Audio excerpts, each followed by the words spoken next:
Jaire Alexander's dad spoke out to ESPN and talked about how the Packers mishandled his injury and the Ravens are getting the best version of Jaire since 2018. We also got some information on how the Ravens were trying to trade for Jaire in March. We're diving into all those details in this episode of the Flock Rundown. Ravens Flock.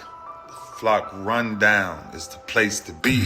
Motionless brainwaves attempt to swim their way to sense, can't tame the untamed. What's up, Ravens fans? My name is Ryan, and welcome back to another episode of the Flock Rundown. So Jaire Alexander's dad, Landis Alexander, went on ESPN and gave a lot of behind-the-scenes information and details about Jaire Alexander's PCL injury and how the Packers missed a bunch of other injuries, which ended up prolonging and having Jaire miss the entire season.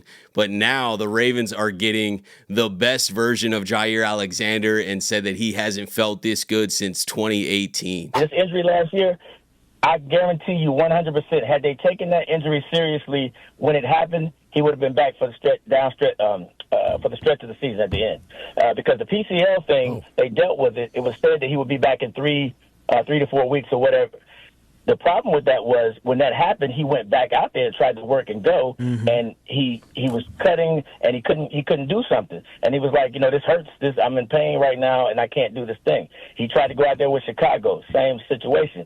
And then they did the knee scope later, and they found a lot of stuff that he had injured before. There were old injuries in there that were keeping him from being able to do that. So had you scoped it 3-4 weeks prior to that, then he would have been back for it. You probably should have taken it more serious from the beginning with it. He probably should have had a knee scope 3-4 weeks prior to that.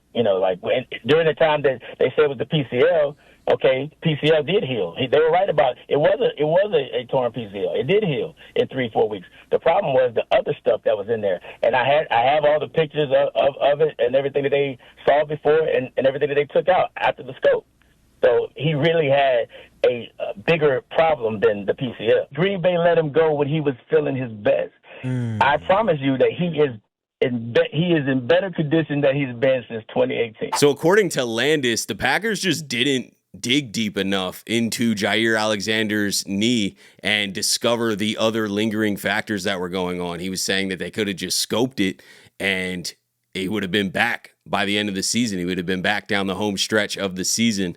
But instead, they said he had a PCL. He did have a PCL injury. It healed in a month. And then there were other lingering injuries that they just didn't discover. So they should have went in and done more research. But regardless, that obviously led to Jaire being out for the end of the season. And then they had a contract dispute and ended up releasing him. And now his dad is saying that Jaire has not felt as good as he feels right now since 2018. He said that this is the healthiest and best version of Jaire Alexander. And at 28 years old, I still think that he's got a long career left. This could end up being a long-term move by the Ravens. Most people are only thinking this is a one-year deal. He's on a prove-it deal. He took a lot less money, and he's just going to prove himself this year and then go get a much longer contract and maximize his value. And while I still think that may happen, I could see that happening with Baltimore if all goes well. And I say that because Jeremy Fowler just reported a few days ago that the Ravens were trying to trade for Jaire Alexander in March. Here's how it all went down. Eric DeCosta, the GM of the Ravens, was in on this back in March even, flirting with a trade possibility. So when he became available, they made a quick call. Jaire agreed to visit the team, but didn't make any sort of commitment until he was on site. And he just had great chemistry with everybody. They were heavily recruiting him. Falcons he was considering, Miami Dolphins he was also considering, but Baltimore had the clear edge. I'm not surprised that Jaire ended up choosing Baltimore out of the other suitors that he had. I know he probably took a little less money, but I'm not surprised. I mean, the Ravens have a lot to offer. He's tight with Lamar Jackson. There's just a lot of draw to the Ravens right now. But what I was surprised to find out is that the Ravens were trying to trade for him. Obviously, the asking price was probably just too much, and he ended up getting released anyway, and the Ravens landed him for nothing. So it ended up really working out for the Ravens. But the fact that they were being so aggressive to try and get him, that they were willing to offer any draft picks, tells me that this might not just be this year type of play. Now, we'll see how it plays out. I don't think they're about to just drop an extension right now. I think they're going to see how healthy he is, see how he performs and gels with the team throughout this season. But my theory is that if all goes well, if Jaire is, the healthiest version of himself, if he's playing at the highest level and the Ravens love what they have in him, they could be the ones to sign Jaire Alexander to that long-term deal that we think he might get somewhere else. It's just a theory. Obviously, a lot's got to play out still, but the fact that the Ravens were trying to trade for him, and it's just a perfect fit. Like, you get a lockdown, elite outside corner, in his prime, really. We'll see if, like I said, we'll see. Health is a huge thing here. If Jaire's not healthy, if he comes back and gets injured again right away or something, then all this is kind of off the table.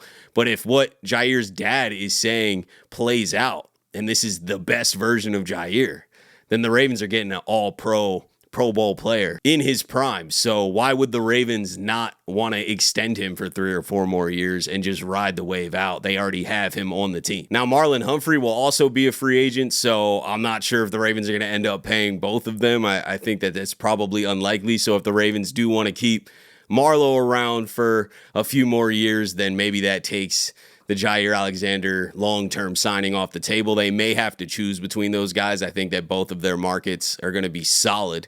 So we'll see how it plays out. I'm not saying that the Ravens are going to extend Jaire. It just finding out that the Ravens were trying to trade for him, hearing this information from his dad that he's fully healed from these injuries and he has not felt better since he came into the league, and that the Ravens are getting the best version of Jaire Alexander. I just wouldn't be shocked if the Ravens are like, all right, we ended up signing one of the greats. Let's lock him up. Because that's what the Ravens do. We just saw that with Derrick Henry. A lot of people were saying the Derrick Henry signing was going to be a very short-term situation. He goes out, has one of his best seasons ever. I think the second best season he's ever had in his entire NFL career was last year, and the Ravens pay up and extend him. So Jaire goes out there fully healthy, has an all-pro year.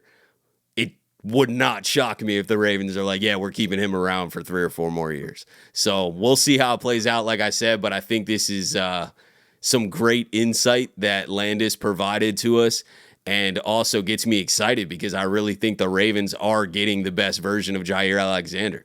I think that this is going to be an elite defense. We have 5 first-round picks just in the secondary. It's absolutely insane, man. We just drafted Malachi Starks in the first round, Kyle Hamilton a few years before that, Nate Wiggins last year, Marlon Humphrey was a first-round pick in 2017, and now you get Jaire Alexander, who is also a first-round pick. You have 5 first-round picks in your secondary. Your top 3 corners are all first-round picks and are all insane talents, too. These are not first-round scrubs, man. These are first-round players that really are reaching their potential, and I just could not be more excited for the Ravens defense, for their secondary this year. I think that this is a top 5 defense, no doubt, and really they should be the best defense in the NFL. The Ravens have pretty much everything they need to go get the job done, and hearing this Jaire Alexander insight just gets me even more confident and more excited about it. So let me know what you guys are thinking about everything. Appreciate you guys, as always, for tuning in to another episode of the Flock Rundown. Have a beautiful rest of your day, and I'll let the greatest linebacker in the history of the game take us out. Ravens Flock. The Flock Rundown is the place to be. My man Ryan has been a lifelong Ravens fan since he was born. The Flock Rundown. Nothing gets better than waking up and wondering how high we can fly. Tune in. Motionless brainwaves attempt to swim their way to sense, can't tame the untamed.